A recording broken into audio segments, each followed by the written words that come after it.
The bite is right. Oh, this is ladies' night. Oh, Dracula. All right. This is the first, worst, best video ever. Worst, best is definitely. So cheers for that. Woo! It's probably the best time ever to talk about a definitive ranking of sexy Draculas. Why not? So why not? As we drunkenly go through this, and people watching, we started talking about like rating all of the people that played Dracula and how sexy they are and sex appeal and whether we would want them to butt our neck or not. And what I realized going through this is I'm just more attracted to the vampires in general, not the actual Draculas. Like, okay. Like, do you know what I mean? Like going through this and seeing movies, I was like, no, and we'll go through all these Draculas, but there's very few that of like the ones in the movies that I would actually want to be involved with. Yeah. He's not ever described as good looking or sex appeal or anything, and at the time, you know, in the late 1800s when it was written, it was terrifying. So it was only until the 70s with the Frank Langella movie that like they were like, oh, Dracula is sexy. So, and it's been like a horror movie trope ever since. Yeah, and you can kind of see like the way that it changed. It was like, I think just people were attracted to you know, the accent, and they were always kind of like somewhat handsome, but it was almost like that hypnotizing eyes where they would just make you fall in love with them. And I think they just kind of like made that into like we want vampires to be irresistible, you know, kind of like evolve through time. So it's the biting of the neck, that's always been like a sexual thing, but it's like definitely. And the whole thing that they started doing in the movies was making that bite, like the result of it is a euphoric feeling as well. So the whole exchange of turning into a vampire, and you know how you have to get the blood from like your sire, like that all became really a part of it, a part of the culture and a part of the imagery. So it's kind of cool to watch it evolve, you know? Yes, definitely. Because it started out like if we go down, you know, you had Bela Lugosi, who kind of is handsome, but it was very creepy. And then even like John Carradine was very like they wanted that older look and the sunken in cheeks and kind of like the dead. I don't know. They wanted them to look more sallow. Yeah. Because definitely, I think Lugosi has a really, obviously, classic leading man look. All right, so we have to do, Christopher Lee, of course. So he kind of like, you know, took over. I give him so many more points because he's Sir Christopher Lee. Like, not only was he, like, he was a war hero, but then, you know, he is a master considerably in the horror genre, like, early on with, like, Vincent Price. And... Yeah, well, it's kind of weird. Like, you had Bela Lugosi, who was like the main, you know, Dracula, and then Christopher Lee came in, and the only other time I think after that we see Bela Lugosi is in like the Abbott and Costello movies, but Christopher Lee kind of like took over, and he was like scarier. He had the teeth, they had the red eyes. It was kind of like they were bringing that like not just like the look. You know, I mean, in the old movies, they would just like look at you and do those eyes, and they would zoom in on the eyes, and you know. But then he actually had like some makeup going, and it was scary. So I have the next one, 74. It was the Legend of Seven Golden Vampires. Did you ever see this? I don't think so. So I actually owned it. If you're into kung fu and I am into kung fu. And I don't remember any details, but it's just kung fu and Dracula. So I mean, that sounds great. I had it on VHS or maybe DVD. I forget, but I got it. We're gonna have to find that. I'm sure it's streaming somewhere. Oh, the next one I have on my list is the Dracula came out in '79. which is Frank Langella. Yeah. Okay, yeah. That's when it starts getting sexy. Like they... Yes, well, he's like a favorite. He's a favorite in like when I think of like, you know, people in their 50s and 60s that like, you know, started like when they were teenagers because he like spoke so like eloquently and was very hypnotizing with his looks and kind of like classically handsome. But yeah. Scary, starting to get a little sexy. When I think of him as well, I think of I believe he played Skeletor in the Dolph Lundgren He-Man movie. So I'm pretty sure that's a true thing.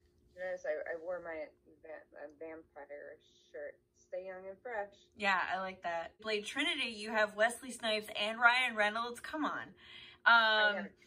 Drake didn't really meet my list. Oh, because he's not Dracula, but he's like the biggest like meathead. Yeah, see, that's why I like him, because also I'm a huge meathead, and it's Dominic Purcell.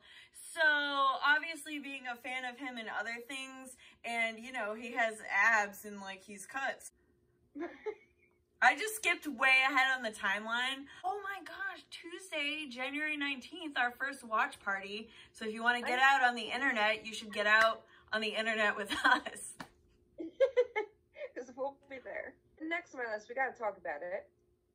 Got to talk about Monster Squad. Oh my gosh. And when you sent me that, I was like, holy crap, I totally forgot about Monster Squad. I remember seeing for the first time when he lifted it, what's the little girl's name? I haven't seen it since the 90s. The 90s are 30 years ago now. He lifted her up by her chin. I remember being like, oh my god, he's gonna squeeze her head. He's gonna kill her. Being, you know, kind of scared at that part of it. So Dracula in that movie was like kind of like the scariest point for me as a kid. Right.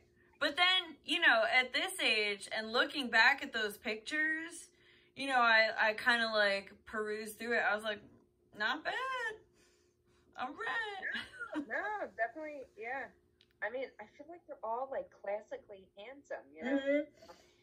But even to this point, we mentioned they're not on my like sexy radar. Like I want them to bite my neck, kind of sexy. No, not yet. Gary Oldman's our next one. Oh yeah, we got to talk about Gary Oldman. So, and that was fun because supposedly it's like the closest to the book. Well, actually, in a few spots it's not. I mean, I never read it, but you should read it. Gary Oldman.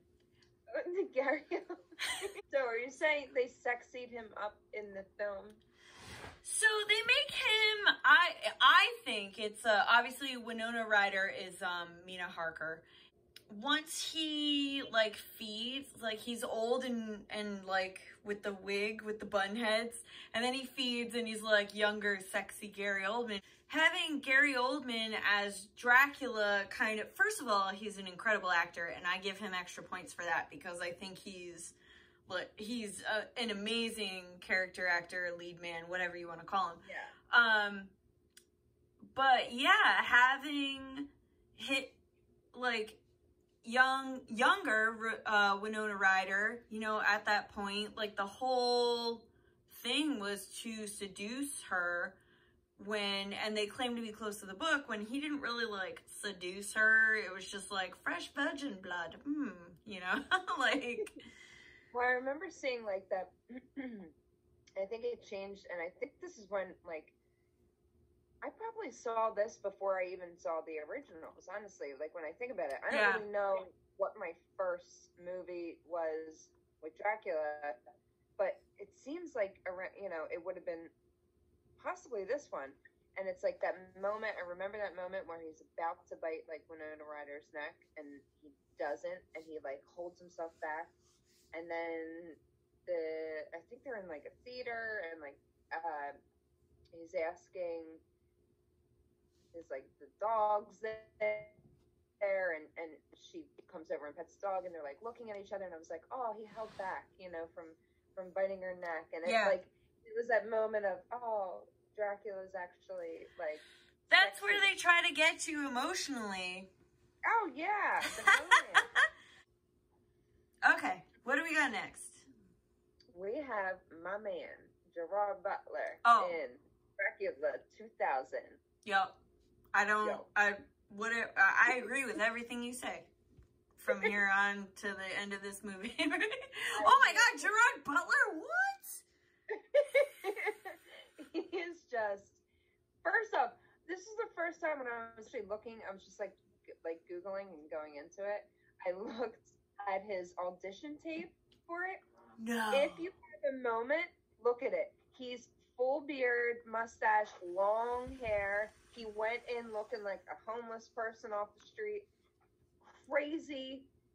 Nailed it. And then they ended up, you know, shaving him and having like the short curly hair, which we all kind of fell in love with him. I mean, it's also like paramount of that transition from the 90s to the 2000s. Like, that's a staple of that time. I just love him. Mm-hmm. Like, I love him. Let's just do a Gerard Butler Appreciation Day on our own time.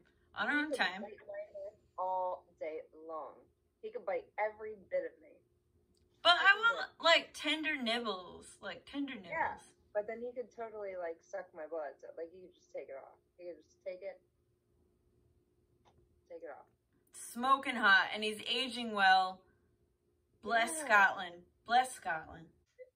All right, next one. So I put Rudolph Martin in the Buffy the Vampire Slayer. Oh, yeah.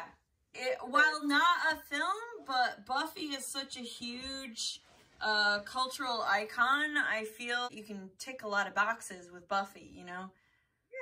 Yeah. I mean, and he was like, I get, what year was that? That was in 2000 also, but it kind of like brought that like skinny, goth, pale kind of look to Dracula. Well, and obviously they already established sexy with Angel. Like, who was hotter than David Boreanaz at that time or any other time, because he's aging like a fine wine. And Spike was hot too. Like, Spike was hot. Like, they were just...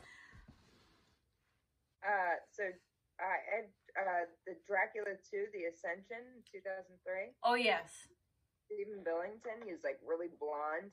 That was like the first time I ever saw Dracula as a blonde. This was when they were literally trying to get sexy. Like, that was the whole mission. Like, ooh. Blonde hair, blue eyes. Let's do that. Wrong! He's from Transylvania! Didn't enjoy it. Yeah. Next. That gets two farts down. Van Helsing in 2004. Okay. The only thing I have to say is, obviously, he's very handsome. He was so handsome. I hated that movie. I hated what they did with him. Oh, really? Transformation. The stupid mouth, the stupid everything. Well, his wig is absolute fucking garbage. Ridiculous. I have that TV movie, The Dracula, that came out in 2006 with Mark Warren. Right. He's just weird looking to me, like really weird looking. And somebody like said that he looked like the lead singer of My Chemical Romance. Which is a delightful treat, however, not hot. He just looks perpetually 12. But the curly hair, and he almost has like no neck, and I don't know. I can't unsee it. I can't unsee it now. But it was fine. It was fine. It was just, no. He's no Gary Oldman, that's for sure. No, definitely not. All right, Scream Hearts. Thank you for watching. With me and AnnaHelle, this was kind of a shit show, which you've heard me say that before. The best shows are shit shows. Always. If you're watching this on YouTube, on our HPUSA TV channel, hit subscribe. Don't just watch. Actually hit that subscribe button. It doesn't do anything to you, just hit that subscribe button. Hit it, hit it, hit it. Follow HPUSA. Follow our HPUSA Spirit Squad group and Horror Music and Movies for more entertainment from us. And we have more giveaways here. We have more stuff. So follow, subscribe, and till next time, Scream Hearts. Besos.